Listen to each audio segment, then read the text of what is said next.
Chemistry classes with Rajesh Gaur में आप लोगों का स्वागत है।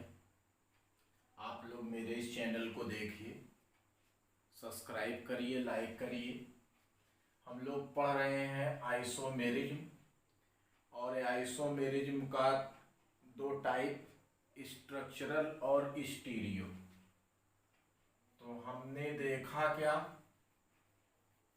आइसोमेरिज्म, और इस आइसोमेरिज्म का ये टू टाइप है आपका।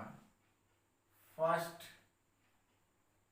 स्ट्रक्चरल आइसोमेरिज्म और सेकेंड है आपका स्टीरियो आइसोमेरिज्म। स्टीरियो आइसोमेरिज्म में आपका थ्री टाइप का है, या इसी को कहा जाता है स्पेस आइसोमेरिज्म। फर्स्ट है आपका ऑप्टिकल आइसोमेरिज्म। सेकेंड की बातें आप करते हैं ज्योमेट्रिकल आइसोमेरिज्म, और थर्ड की बात करते हैं कन्फर्मेशनल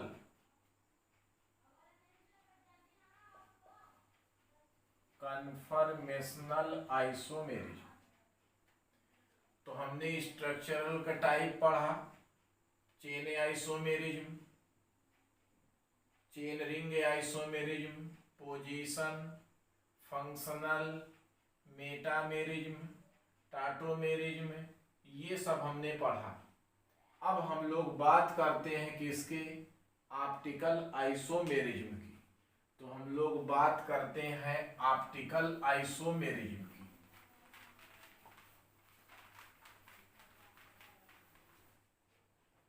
तो ये है आपका ऑप्टिकल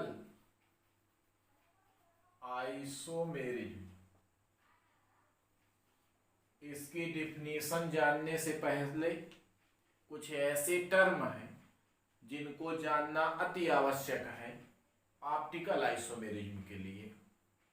बात करते हैं पहले नाम की, जिसे कहा जाता है plane polarised light. Plane polarised light. What is the plane polarised light? किसे कहा जाता है प्लेन पोलराइज्ड लाइट? तो ये है आपका सिंपल लाइट। ये रेज है लाइट के। ये है आपका सिंपल लाइट, लाइक बल्ब है। ये हो सकता है बल्ब, हो सकता है आपका सन।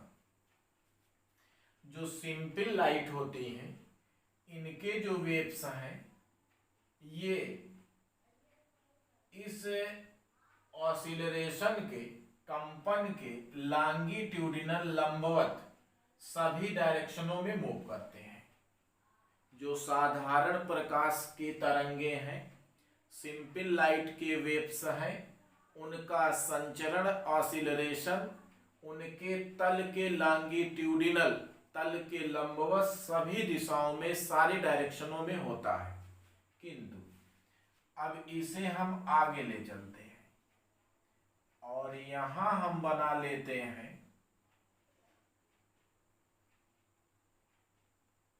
ये हो गया है आपका, इसे कह लेते हैं हम, मिला दीजिए इसको, ऐसे बना।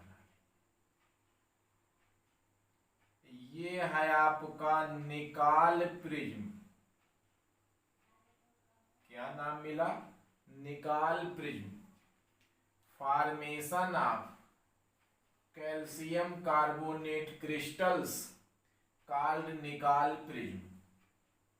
तो निकाल प्रिज्म से इसे गुजारा गया और गुजारने के बाद इधर चलते हैं तो जो सारे डायरेक्शन में इसके वेव्स मूवमेंट कर रहे थे, एक्सीलरेट कर रहे थे, गति कर रहे थे, अब इनका जो संचरण है वेवों का केवल एक डायरेक्शन में है। तो इस प्रकार प्राप्त लाइट को कहा जाता है प्लेन पोलराइज्ड लाइट। क्या मिला? जब सिंपल प्रकाश को, सिंपल लाइट को निकाल प्रिज्म से गुजारा जाता है तो ये गुजरने के बाद इन वेवों का ऑसिलरेशन केवल इस तल के लॉन्गिट्यूडिनल एक ही डायरेक्शन में होता है। इस प्रकार प्राप्त लाइट को प्लेन पोलराइज्ड लाइट कहते हैं। दूसरी चीज, जिस एपरेटस के द्वारा सिंपल लाइट से प्लेन पोलराइज्ड लाइट प्राप्त किया जाता है इसका नाम लिखा जाता है पोलराइजर। क्या नाम है? पोलराइजर। सिंपल लाइट कन्वर्ट हो गया प्लेन पोलराइज्ड लाइट में, इसे कहा जाता है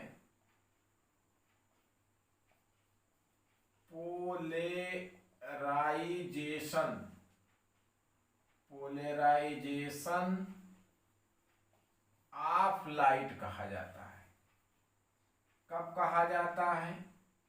ये है आपका सिंपल लाइट और सिंपल लाइट बदल गया प्लेन पोलराइज्ड लाइट में। तो plane polarised light converted into plane, simple light converted into plane polarised light called polarization of light and apparatus is called polarizer। तो आपको मिल रहे हैं दो वर्ड। पोलराइजर क्या है, पोलराइजेशन ऑफ लाइट क्या है और प्लेन पोलराइज्ड लाइट क्या है। एक बार आप लोग फिर से देख सकते हैं। जब यहां बात करते हैं सिंपल लाइट की, जैसे बल्ब और सन है, सूर्य की रेज है, किरणें हैं, तरंगे हैं, इनका जो ऑसिलरेशन होता है, गति कंपन होता है, इस तल के लॉन्गिट्यूडिनल सारे डायरेक्शनों में होता है। किंतु इसी सिंपल लाइट को जब हम निकाल प्रिज्म से गुजारते हैं तो गुजरने के बाद इन्हीं तरंगों का, इन्हीं वेवों का संचरण जो है, ऑसिलरेशन, केवल तल के लॉन्गिट्यूडिनल ओनली वन डायरेक्शन में होता है। इस प्रकार प्राप्त लाइट को प्लेन पोलराइज्ड लाइट कहते हैं। जिस एपरेटस के द्वारा, लाइक निकाल प्रिज्म, इसके द्वारा सिंपल लाइट को कन्वर्ट किया जाता है प्लेन पोलराइज्ड लाइट में, इसे पोलराइजर कहा जाता है और इस लाइट को कहा जाता है पोलराइजेशन ऑफ लाइट। तो simple light converted into plane polarised light called polarization of light and apparatus is called polarizer। तो मिले आपको 3 point polariser. What is the polariser? Plane polarised light, simple light convert हुआ plane polarised light में, जिसे कहा गया polarisation of light.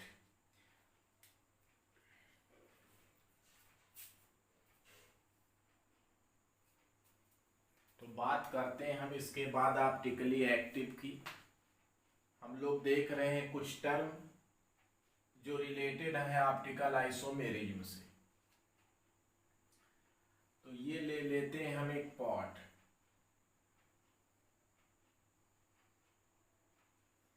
इसमें रख लेते हैं ऑर्गेनिक कंपाउंड। ये है आपका ऑर्गेनिक कंपाउंड। ये ऑर्गेनिक कंपाउंड ग्लूकोज हो सकता है, ये आपका लैक्टिक एसिड हो सकता है, ये आपका टारटेरिक एसिड हो सकता है। इसका इसमें बना लिया गया है आपका सॉल्यूशन। अब यहां से प्लेन पोलराइज्ड लाइट को इसमें फ्लो किया जाता है, पीपीएल लिख लेंगे, प्लेन पोलराइज्ड लाइट। जब प्लेन पोलराइज्ड लाइट को ऑर्गेनिक कंपाउंड या इनके crystals, crystals means carbon, hydrogen, oxygen से गुजारा जाता है, तो इसके मॉलिक्यूल्स सॉल्यूशन में उपस्थित glucose, lactic acid, tartaric acid के मॉलिक्यूल्स प्लेन पोलराइज्ड लाइट को या तो कह लीजिए आप क्लॉकवाइज और या तो कह लीजिए आप एंटी क्लॉकवाइज रोटेट कर देते हैं, घुमा देते हैं। इसे कहा जाता है आपका ऑप्टिकल एक्टिव। तो एक नाम मिल रहा है optical active. What is the optical active? When plane polarised light pass out solution of glucose, lactic acid, tartaric acid, then molecules of solution rotate of plane polarized light like clockwise or anti-clockwise, called optical active, and phenomena is called optically active। इसकी जो property है, इसकी गुण है, वो कहलाती है optically active. ऐसे भी मॉलिक्यूल्स मिलेंगे जो प्लेन पोलराइज्ड लाइट को रोटेट नहीं कर पाएंगे। तो अगर रोटेट नहीं कर पाते हैं तो दूसरा नाम मिलता है इनका ऑप्टिकली इनएक्टिव। तो इसे कहा जाता है आपका ऑप्टिकली इनएक्टिव। ये जो आपका ऑप्टिकली एक्टिव है, ये होता है टू टाइप का। कौन कौन सा है? फर्स्ट की बात करते हैं, नाम है डेक्स्ट्रो रोटेटरी।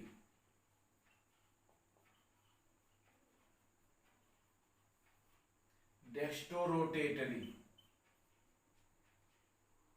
ऐसे मॉलिक्यूल्स जो प्लेन पोलराइज्ड लाइट को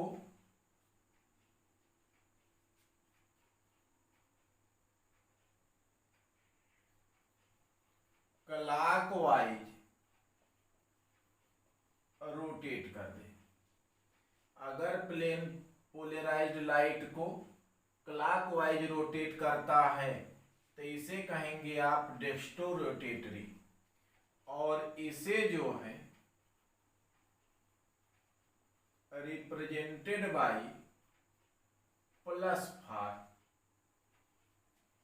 और इसे कहेंगे आप डी फार। तो इसे चाहे डी फार्म लिखा जाता है या तो लिखा जाता है आपका प्लस फार्म। ऐसे ऑर्गेनिक कंपाउंड के मॉलिक्यूल्स जो प्लेन पोलराइज्ड लाइट को क्लॉकवाइज रोटेट कर देते हैं, घुमा देते हैं, दक्षिणावर्त घुमाते हैं, उसे कहा जाता है डेक्स्ट्रो रोटेटरी, दक्षिण ध्रुवण घूर्णक। और इसे रिप्रेजेंट किया जाता है प्लस फार्म या डी फार्म के द्वारा। दूसरा नाम है आपका लियो रोटेटरी। ऐसे ऑर्गेनिक कंपाउंड जो प्लेन पोलराइज्ड लाइट को एंटी क्लॉक वाइज रोटेट करते हैं, उसे कहा जाता है आपका लियो रोटेटरी। और ये जो आपका लियो रोटेटरी होता है, इसे माइनस फार्म या स्मॉल लेटर में एल फार्म द्वारा रिप्रेजेंट किया जाता है। तो आपका दो नाम मिल रहा है, एक नाम है आपका डेक्स्टोरोटेटरी और दूसरा नाम है आपका लियोरोटेटरी। फिर से बात कर लेते हैं ऑप्टिकली एक्टिव की। क्या है ऑप्टिकली एक्टिव और क्या है ऑप्टिकल एक्टिव? जब किसी ऑर्गेनिक कंपाउंड के मॉलिक्यूल्स में उनका सॉल्यूशन बना लिया जाए और उसमें प्लेन पोलराइज्ड लाइट को फ्लो किया जाए तो देखा गया कि ये इनके मॉलिक्यूल्स प्लेन पोलराइज्ड लाइट को क्लॉकवाइज या एंटी क्लॉकवाइज रोटेट कर देते हैं। इसे कहा जाता है आपका, ये क्या है, ऑप्टिकली एक्टिव है। और ऐसे मॉलिक्यूल जो प्लेन पोलराइज्ड लाइट को रोटेट नहीं कर पाते हैं ऑप्टिकली, उन्हें इनएक्टिव कहा जाता है और इनके फेनामेना को ऑप्टिकली एक्टिविटी कहा जाता है। बात करते हैं आप इनएक्टिव हो गया। अब ऑप्टिकली एक्टिव टू टाइप का, ऐसे ऑर्गेनिक कंपाउंड जो प्लेन पोलराइज्ड लाइट को क्लॉकवाइज रोटेट करते हैं उसे डेक्स्टोरोटेटरी, और जो एंटी क्लॉकवाइज रोटेट करते हैं उन्हें लियोरोटेटरी कहा जाता है। इन्हें प्लस फार्म तो इन्हें माइनस फार्म, इन्हें डी फार्म तो इन्हें एल फार्म के द्वारा रिप्रेजेंट किया जाता है।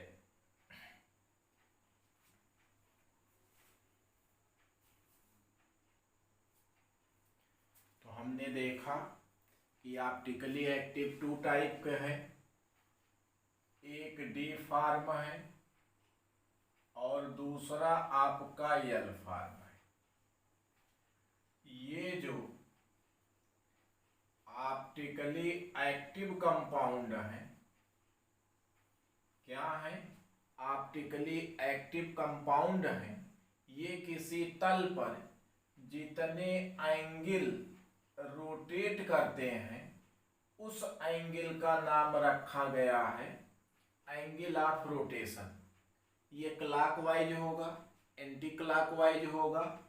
ऑप्टिकली एक्टिव कंपाउंड किसी भी प्लेन पर, किसी भी तल पर जितने एंगल क्लॉकवाइज या एंटी क्लॉकवाइज रोटेट करते हैं उसे कहते हैं एंगल ऑफ रोटेशन। दूसरा नाम स्पेसिफिक रोटेशन, जिसे रिप्रेजेंट किया जाता है अल्फा के द्वारा। इसे भी अल्फा के द्वारा रिप्रेजेंट करते हैं। इसे अल्फा तो लिखेंगे लेकिन बड़े कोष्ठक में लिखेंगे और यहाँ लिखेंगे टी, यहाँ लिखेंगे आपका लैम्डा, और ये इक्वल टू होता है लैम्डा बाई एल और इंटू सी के, जहां पर alpha equal to angle of rotation है, एल लेंथ है इन डेसीमीटर, सी सॉल्यूशन है, कंसंट्रेशन है आप सॉल्यूशन, सॉल्यूशन का कंसंट्रेशन है। यहां आप कह लीजिए यदि if L is equal to 1 decimetre and C is equal to 1, तो आपका then specific rotation is equal to alpha. तो ये मिलता है आपको स्पेसिफिक रोटेशन यदि लेंथ यूनिट हो और सॉल्यूशन का कंसंट्रेशन यूनिट हो तो एंगल ऑफ रोटेशन को ही कह दिया जाता है स्पेसिफिक रोटेशन के नाम से इसे जाना जाता है।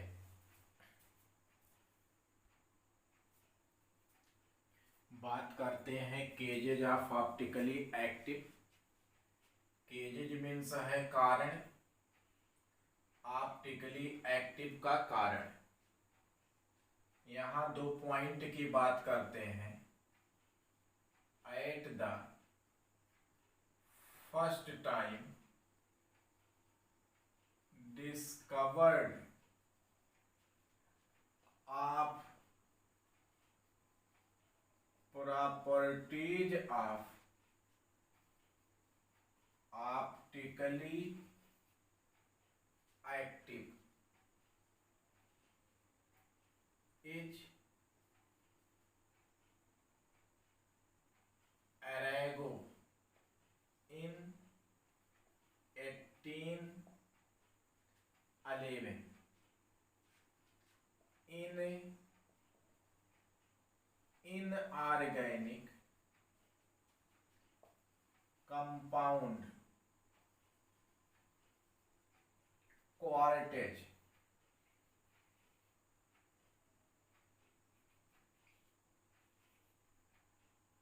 सबसे पहले property of optically active, property of optically active की डिस्कवरी जो है ये किया एरेगो नामक साइंटिस्ट ने इनऑर्गेनिक कंपाउंड क्वार्टेज में।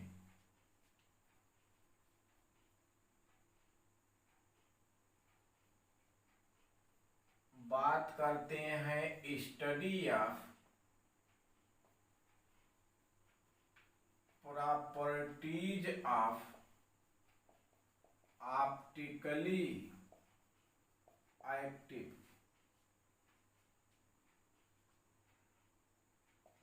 बाय बायोट इन 1815 में किया। तो स्टडी किया in organic compound like glucose, fructose, fructose, sucrose में। तो ग्लूकोज, फ्रैक्टोज, सुक्रोज में सबसे पहले इसकी प्रॉपर्टी का अध्ययन किया बायोट ने। तो 2 नेम जानिए आप, आर एरेगो और दूसरा नेम में आपको मिल रहा है क्या, बायोट। तो इस ऑप्टिकली एक्टिव का रीजन क्या है, ऑर्गेनिक कंपाउंड है। ये है आपका ऑर्गेनिक कंपाउंड। इसे चाहे किसी सॉल्यूशन में घोला जाए या कह लीजिए सॉल्वेंट में घोला जाए, तो इस कंपाउंड की ए सिमेट्री डिस्ट्रॉय हो जाती है और एसिमेट्री डिस्ट्रॉय होने के कारण इसकी ऑप्टिकली एक्टिव प्रॉपर्टी भी डिस्ट्रॉय हो जाती है। ये जो एसिमेट्री प्रकृति है, नेचर है, ये क्या है, ये है जैसे आपका पी, ये है आपका मिरर। मिरर में पी को देखा जाए तो ये वैसे ही दिखाई पड़ता है जैसे क्यू। ये एक दूसरे के मिरर इमेज हैं, बट ये जो है सुपर इम्पोज नहीं होते। ऐसे कंपाउंड जो एक दूसरे के मिरर इमेज तो हों लेकिन एक दूसरे पर अध्यारोपित ना हो, सुपर इम्पोजेबल ना हो, वो कहलाएंगे आपके एसिमेट्री। और एसिमेट्री के कारण ही आती है प्रॉपर्टी ऑप्टिकली एक्टिव। अगर असममितता खत्म, एसिमेट्री खत्म, तो ऑप्टिकली एक्टिविटी की प्रॉपर्टी भी डिस्ट्रॉय हो जाती है। That's clear. क्या है, जैसे ये हाथ है, ये एक दूसरे के मिरर इमेज हैं, लेकिन इन दोनों को ले आइए तो अंगूठों को देखिए एक दूसरे से दूर भाग रहे हैं, सुपर इम्पोजिबल नहीं हो रहे हैं लेकिन मिरर इमेज है, तो ये एक दूसरे के कहलाएंगे क्या है, एसिमेट्री प्रॉपर्टी है। इसे चाहे हम किसी सॉल्वेंट में घोला जाए या डिस्ट्रॉय किया जाए तो ये सिमेट्री समाप्त होगी, और यदि ये सिमेट्री समाप्त होगी तो इसकी ऑप्टिकली एक्टिविटी भी समाप्त होगी। अर्थात ये किसके कारण है, एसिमेट्री के कारण है। और एसिमेट्री क्या है, ऐसे ऑर्गेनिक कंपाउंड जो मिरर इमेज तो हों बट सुपर इम्पोजिबल ना हो। This type of organic compound each other mirror image but does not superimposable called asymmetric compound। तो हमें अगर जानना है ऑप्टिकली एक्टिव तो कुछ वर्डों को जानना पड़ेगा।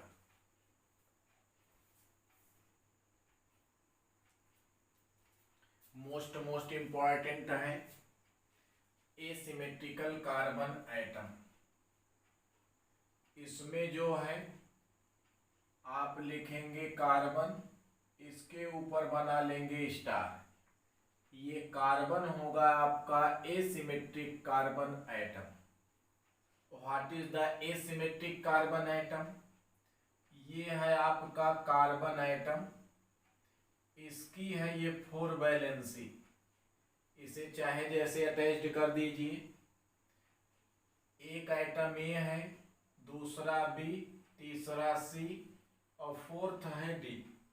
डिफरेंट टाइप के ये आइटम है या है डिफरेंट टाइप के फंक्शनल ग्रुप जो कार्बन की 4 वैलेंसी को सेचुरेट करते हैं। तो इस कार्बन को आप कहेंगे एसिमेट्रिक कार्बन एटम। आप कह सकते हो 4 valency of carbon attached with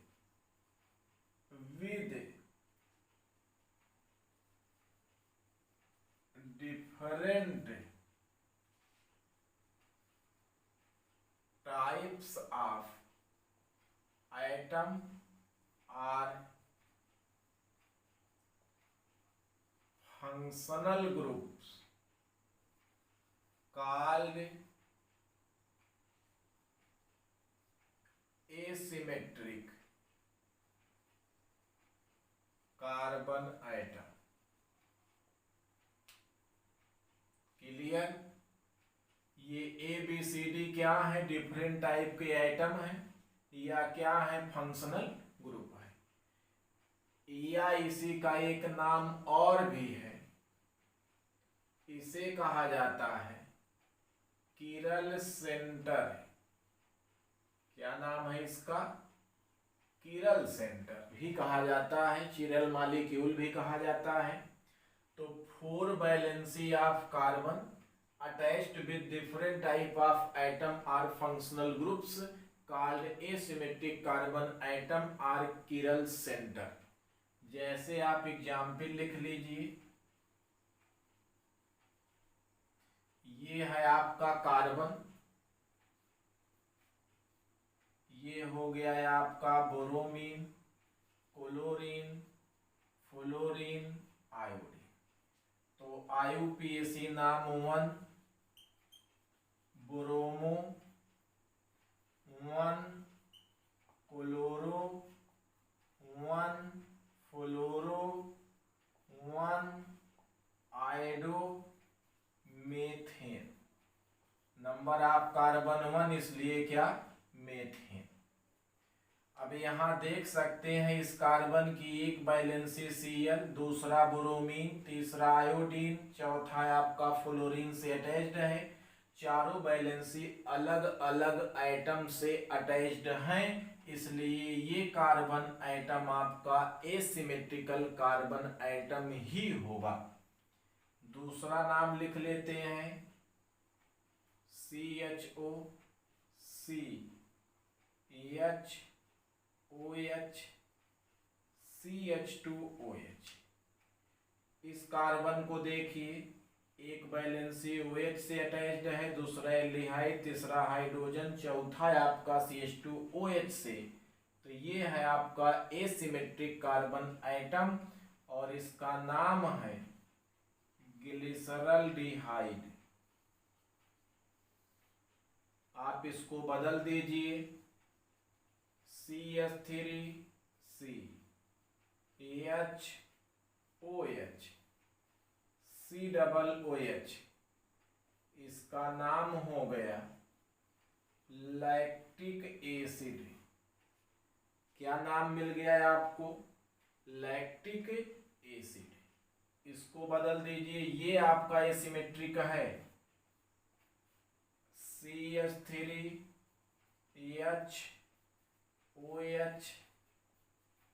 C2H5।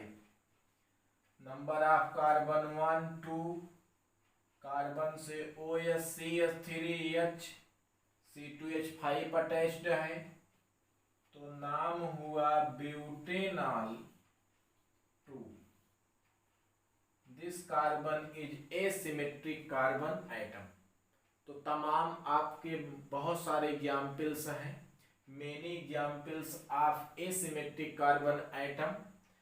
ऐसा कार्बन एटम जिसकी चारों वैलेंसियां अलग अलग फंक्शनल ग्रुप से एटम से अटैच्ड होगा, वो होगा आपका किरल मॉलिक्यूल या एसिमेट्रिक कार्बन एटम।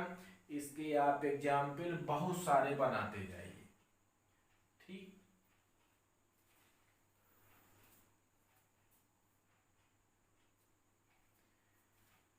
तो अभी हमने लिखा lactic acid CH3HOH COOH, 1 hydrogen replace कर दीजिए, COOH लगा दीजिए। जो आपका लैक्टिक एसिड है ये कन्वर्ट हो जाएगा मैलिक एसिड में। यहां चलिए आप, नाम है वैलेरिक एसिड। वैलेरिक एसिड का फार्मूला लिखिए आप, यहां लिख लेते हैं COOH AH C2H5 CH3।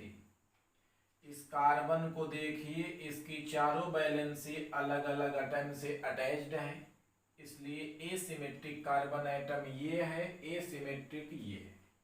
तो many examples of asymmetric carbon atom.